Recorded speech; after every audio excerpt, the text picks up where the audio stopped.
yang jadi masalah. Dia itu berbohong, ya kan?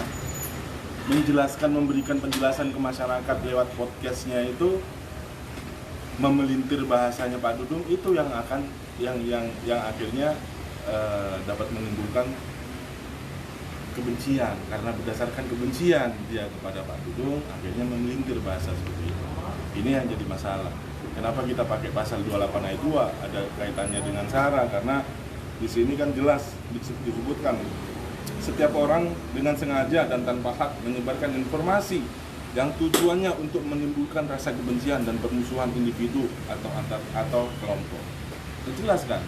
Ini Pak Egy Sujana ini sama Bahar Smith menjelaskan dalam podcastnya, bahkan Egy Sujana itu bawa ayat-ayat suci Al-Quran untuk mempermasalahkan bahasanya atau statementnya Pak Dudung mengenai karena Tuhan kita itu bukan orang Arab.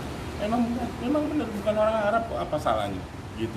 Dan kemudian Bahar sendiri dalam ceramahnya itu menjelaskan, saya tidak menjelaskan seolah-olah ini yang ngomong nih Pak Dudung nih, padahal bukan Pak Dudung nggak ngomong seperti ini nih, tapi Bahar itu ngomong seperti ini. Saya tidak mau berdoa dengan bahasa Arab karena Tuhan bukan orang Arab. Ya berarti kan berarti kan menyamakan dengan makhluk. Itu aja kata si Bahar dalam ceramahnya. Nah ini kan jelas nih, bahasanya Pak Dudung itu nggak bilang Pak Dudung bahwa saya tidak mau berdoa dengan bahasa Arab, saya tidak ngomong begitu. Pak Dudung itu nggak ngomong begitu. Pak Dudung cuma bilang, saya biasa berdoa pakai bahasa Indonesia aja, yang simple aja. Dan apa salahnya kalau kita berdoa pakai bahasa Ibrani gitu kan? Emang Tuhan nggak bisa mendengar? Kalau kita pakai bahasa Indonesia, emang Tuhan nggak bisa mendengar doa kita? Bisa, kata siapa?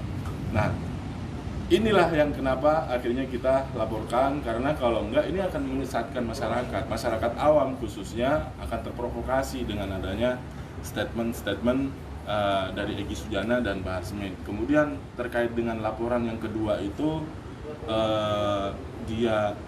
Bahar Smith bilang bahwa Habib Rizik hanya karena bikin maulid Nabi di penjara. Nah ini bohong nih bahasanya nih. Padahal bukan itu di penjaranya, bukan sebab itu di penjara. Terus bilang bahwa 6 laskarnya Habib Rizik pun dibantai, dicopot kukunya, terus kemudian dibakar kemaluannya. Nah ini kan bohong nih. Ini belum bisa dibuktikan, tapi dia sudah menyebarkan informasi yang menyesatkan ke masyarakat. Apa tujuannya? Ya untuk memprovokasi masyarakat, khususnya umat Islam. Umat Islam ini kan beragam.